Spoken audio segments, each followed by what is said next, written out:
हम अक्सर सुनते हैं कि एक ज्ञानी महात्मा है, वो सारे संसार का सत्य जानते हैं, उनके पास हम अपनी समस्याओं का समाधान पाने जाते हैं।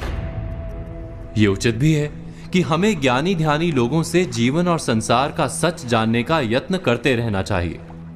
लेकिन क्या आपने कभी सोचा है कि संसार का समूचा सच आपके अपने सोचने और समझने पर निर्भर करता है। कोई ऐसी विद्या नहीं जिससे संसार में बिखरे सारे ज्ञान को कोई एक व्यक्ति समझ ले और हमको समझा दे। संसार का समूचा सच जानने का दावा करना एक प्रकार का मन बहलाव है।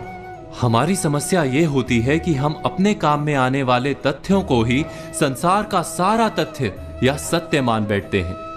एक उदाहरण के लिए, हमें जिस नगर जाना होता है, हम उस तक जाने के ही रास्ते की खोज करते हैं।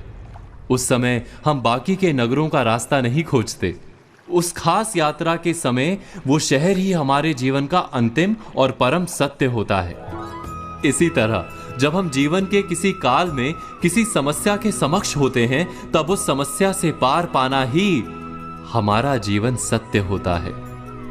और उस समस्या से पार पाने का उपाय जो भी बता दे, वही हमारा गुरु बन जाता है। हम ये कभी नहीं सोचते कि उस ज्ञानी के पास संसार का सत्य है अथवा नहीं। इस संसार के सत्य को समझने के लिए हम आपको एक कहानी सुनाते हैं। एक समय की बात है, महात्मा बुद्ध से उनके शिष्य आनंद ने प्रार्थना करते हुए उनसे संसार के सत्य को समझने का आग्रह किया। भगवान बुद्ध कुछ देर मौन रहे। वो सब उस समय जिस इमली के पेड़ के नीचे बैठे थे, उसकी डालियां बहुत नीचे तक, लगभग भूमि तक आ रही थी। वो पेड़ महाविशाल और घना था।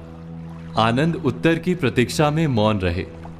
कुछ देर बाद महात्मा बुद्ध ने हाथ उठाकर उस महाविशाल इमली के पेड़ की एक छोटी सी टहनी से कुछ पत्तियां तोड़कर अपनी मुट्ठी में बंद कर ली और आनंद से बोले, आनंद, ये महान वृक्ष संसार के समान है और मेरी मुट्ठी में बंद ये कुछ छोटी छोटी पत्तियां मेरा सांसारिक ज्ञान है।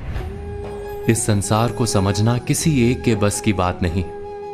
इसे हम सबको हर पीढ़ी और हर युग में समझने का यत्न करना होगा।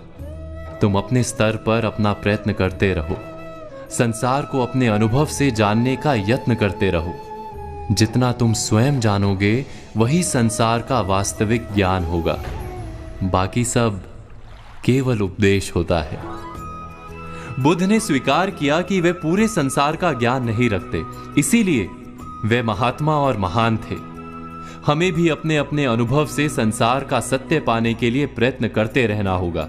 कोई और हमें जीवन और संसार के सत्य से परिचित करवा ही नहीं सकता। हां, हमें भुलावा देकर भटका अवश्य सकता है। इस पर विचार, मनन और चिंतन अवश्य कीजिएगा।